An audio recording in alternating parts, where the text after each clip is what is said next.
नमस्कार, मैं डॉक्टर आशाराम भार्गव। आज हम सेनापति के पदों की व्याख्या करेंगे। इस भाग 8 में हम पद संख्या 23 से 25 की व्याख्या करेंगे। पद संख्या 23, पावस निकास ताते पायो अवकाश भयो जोन को प्रकाश शोभा शशि रमणीय को विमल आकाश होत बारिज विकास सेनापति फूले काश हित हंसन के जिये को छिति न गरद मानो रंगे है हरद साले सोहत जरद को मिलावे प्राण प्रिय को मत है दुरद मिटु खंजन दरद ऋतु आई है सरद सुखदानी सब जीव को। इस पद में सेनापति ने शरद ऋतु का वर्णन किया है और शरद ऋतु का वर्णन करते हुए कहते हैं कि आई है शरद सुखदानी सब जीव को। यह शरद ऋतु आई है जो सुख देने के लिए समस्त जीवों को, मनुष्य के साथ साथ अन्य जीवों को भी सुख देने के लिए शरद ऋतु आई है। वे कहते हैं कि पावस निकास, पावस अर्थात वर्षा ऋतु, निकाश अर्थात निकल गई है, बीत गई है, व्यतीत हो गई है। बारिश के बीतने के बाद ही शरद ऋतु आती है। वे कहते हैं पावस निकास, वर्षा बीत गई है, ताते पायो अवकाश, अब बारिश से अवकाश पाया है, छुट्टी पाई है, मुक्ति पाई है। भयो जोन को प्रकाश, जोन अर्थात चांदनी, अब चांदनी का प्रकाश हुआ है। चांदनी का प्रकाश इसलिए हुआ क्योंकि वर्षा ऋतु में रात में जो बादल रहते हैं वो अब नहीं है, इसलिए चांदनी का प्रकाश दिखाई देता है। शोभा शशि रमणीय को, शोभा शशि अर्थात चंद्रमा, रमणीय अर्थात सुंदर, सुंदर चांद की शोभा सुशोभित हो रही है। चांद और भी ज़्यादा सुंदर लगते हैं। आप सभी जानते हैं कि शरद ऋतु में ही शरद पूर्णिमा का त्यौहार मनाया जाता है, जिसमें चांद और भी ज़्यादा सुंदर लगते हैं उस निर्मल आकाश में। आगे सेनापति कहते हैं विमल आकाश, आकाश उसमें निर्मल होता है, विमल होता है। आकाश के विमल होने का तात्पर्य यह है कि आकाश में बादल नहीं होते, आकाश साफ होता है। हो तो वारिज विकास, आकाश के साफ होने से वारिज कमल का विकास होता है। सेनापति फूले काश, सेनापति कह रहे हैं काश के पौधे में भी फूल आ जाते हैं। फूले काश, काश भी फूलने लगता है। हित हंसन के जिये को, हित हंसन, हंसों के हृदय को हित अर्थात प्रेम मिलता है, आनंद मिलता है। और यह शरद ऋतु में छिति न गरद, गर्द अर्थात रेत मिट्टी, छिति अर्थात पृथ्वी पर, छिति न गरद अर्थात धरती पर ज़्यादा रेत नहीं उड़ती। मानो रंगे है हरद साली, हरद अर्थात हल्दी की तरह, साली अर्थात धान की बालियाँ, मानो हल्दी के रंग में धान की बालियाँ रंग गई है। सोहत जरद, सोहत माने सुशोभित होते हैं, शोभायमान होते हैं। जरद अर्थात पीले को मिलावे प्राण प्रिय को, कौन मिलाए प्राण प्रिय को। इस समय धरती पर ज़्यादा गर्द नहीं होती, मिट्टी नहीं होती और ऐसे लगता है जैसे पीले पीले धान की जो बालियाँ हैं वो हल्दी से रंग गई है। मानो रंगे हैं हरद, मानो हल्दी से रंगे गए हैं। साली सोहत जरद, साली अर्थात धान की बालियाँ, सोहत माने शोभायमान होती है, जरद अर्थात पीली, और पीली पीली धान की बालियाँ ऐसे सुशोभित हो रही है मानो कि हल्दी से रंग दी गई है। को मिलावे प्राण प्रिय को, ऐसे समय में कौन उस प्राण प्रिय से मिलाएगा। मत्त है दुरद, इस शरद ऋतु में दुरद अर्थात हाथी भी मत्त हो जाते हैं, उन्मत्त हो जाते हैं। मिट्टू खंजन दर्द, और खंजन पक्षी का दर्द भी इसमें मिट जाता है। ऋतु आई है शरद, शरद ऋतु आई है सुखदानी सब जीव को, समस्त जीवों को सुख देने के लिए ऋतु आई है। इस प्रकार शरद ऋतु का वर्णन करते हुए सेनापति यह बताते हैं कि इस समय आकाश निर्मल होता है, चांदनी का प्रकाश होता है, चंद्रमा और ज़्यादा सुंदर सुशोभित लगते हैं, काश के फूल खिलाते हैं, हंसों के जीव में प्रेम उत्पन्न होता है, जिये में, हृदय में, और जो धान की बालियाँ हैं वो पीली पीली ऐसे लगती है जैसे हल्दी के रंग से रंग दी गई हैं। और आसमान में, क्षिति में, धरती पर रेत नहीं होती, आसमान निर्मल होता है जिससे कमल खिलते हैं। और ऐसे समय कौन मिला प्रिय को, प्रिय की, प्राण प्रिय की स्मृति आती है। और मत है दुरद, हाथी इस समय मस्त हो जाते हैं, खंजन पक्षी का भी दर्द मिट जाता है। और ऐसी सुख देने वाली शरद ऋतु आई है। पद संख्या 24 शिशिर ऋतु का वर्णन किया गया है इसमें। शिशिर में शशि को स्वरूप पावे सविता हूँ, घाम हूँ में चांदनी की दूती दमकती है। सेनापति होत शीतलता है सहस गुणी, रजनी की झाई बासर में झमकती है। चाहत चकोर सूर और द्रग छोर करी, चकवा की छाती तजी धीर धसकती है। चंद के भरम होत मोद है कुमुदनी को, शशि शंख पंकजनी फूली न सकती है। इस पद में शिशिर ऋतु का वर्णन है, अर्थात सर्दी की ऋतु का वर्णन है। सेनापति कहते हैं शिशिर में शशि को स्वरूप पावे सविता हो। शिशिर अर्थात सर्दी में शशि चंद्रमा का स्वरूप पावे सविता हूँ। सविता अर्थात सूर्य। सूर्य सर्दी में चांद का स्वरूप पा लेता है। सूर्य द्वारा चांद का स्वरूप पाने का तात्पर्य यह है कि जिस प्रकार व्यक्ति सूर्य के सामने नहीं देख सकता, लेकिन इस मौसम में चांद को जिस प्रकार देख पाते हैं उसी प्रकार सूर्य की तरफ देख सकते हैं, क्योंकि सूर्य शीतल हो जाते हैं।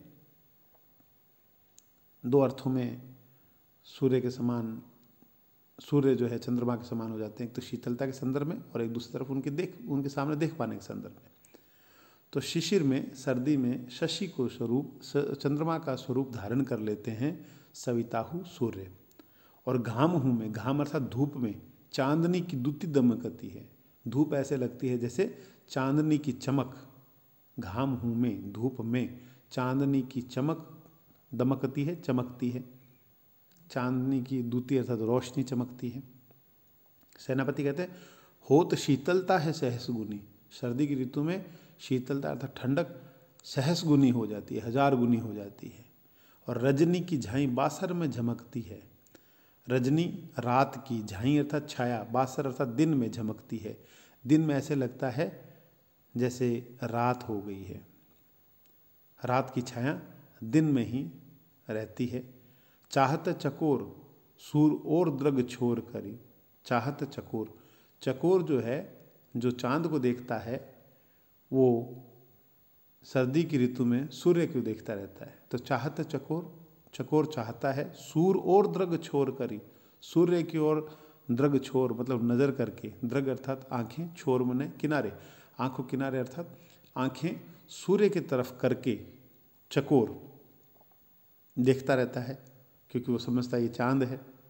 इस संदर्भ में ही सूर्य जो है चांद का स्वरूप पा लेता है शीतलता के संदर्भ में, और चकोर जैसे प्राणी उनको चांद समझते हैं। तो चाहत चकोर, चकोर जो है सूर्य की चाहत में सूर्य की ओर द्रग छोर करी, नज़र किए रहता है। चकवा की छाती तज धीर धसकती है। चकवा जो है उसकी छाती तजी धीरज को छोड़ करके धसकती है। धसकती अर्थात बैठती है, छाती बैठती है, धीरज छोड़ देती है चकवा, चकवे की छाती। चकवे की छाती धीरज छोड़ने का तात्पर्य यह है, चकवा जैसा कि मान्यता है कि चकवा चकवी रात में बिछुड़ते हैं और दिन में मिलते हैं, लेकिन यहाँ दिन में भी ऐसा लग रहा है कि चांदनी है, चंद्रमा है, इसलिए वह चकवा ये समझ नहीं पा रहा है कि यह रात इतनी लंबी क्यों हो गई, इसलिए उसका धैर्य टूट रहा है। वो धीरज को छोड़ करके उसकी छाती बैठ रही है, धड़कन बैठ रही है, क्योंकि उसे लग रहा है ये रात इतनी लंबी हो गई, सूर्य उदित हो ही नहीं रहे, जबकि दिन भी उसे रात के हिसाब से रात के जैसा लगता है। आगे कहते हैं कि चंद के भरम होत मोद है कुमुदिनी को। कुमुदिनी जो चंद्रमा के प्रकाश में खिलती है, तो चंद के भ्रम, सूर्य को चांद मानकर चंद्रमा के भ्रम से होत मोद है कुमुदिनी। कुमुदिनी को आनंद होता है, मोद अर्थात आनंद होता है, क्योंकि वो समझती है कि सूर्य चांद है, तो उसे बड़ा आनंद रहता है कि 24 घंटे चांद दिखाई दे रहा है। चंद के भरम होत मोद है कुमुदिनी को, और शशि शंख, चंद्रमा के शंका से पंकजनी कमल फूल न सकत है। कमल खिल नहीं सकता। कमल सोचता है कि सूर्य की जगह सूर्य को चांद समझता है, इसीलिए शशि शंख, शशि अर्थात चंद्रमा की शंका में पंकजनी अर्थात कमल भी फूल ही न सकत है, खिल नहीं सकता। इस प्रकार सेनापति ने शिशिर ऋतु का बहुत ही महत्वपूर्ण चित्रण किया है और सूर्य को चांद के समान बताया है। वह कहते हैं सर्दी में सूर्य जो है वह चंद्रमा का स्वरूप ग्रहण कर लेता है और धूप चांदनी जैसी लगती है, शीतलता हजारों गुना बढ़ जाती है और दिन में ही रात की जैसी छाया लगती है, झाई लगती है। और वह कहते हैं कि चकोर सूरज की ओर मुंह किए बैठा रहता है उसे चांद समझकर, और उसी प्रकार चकवा सूरज को चांद समझने के कारण सोचता है रात इतनी लंबी हो गई है, वो उसका धैर्य टूट जाता है, उसकी छाती धसकती है, छाती बैठती है, दिल बैठता है।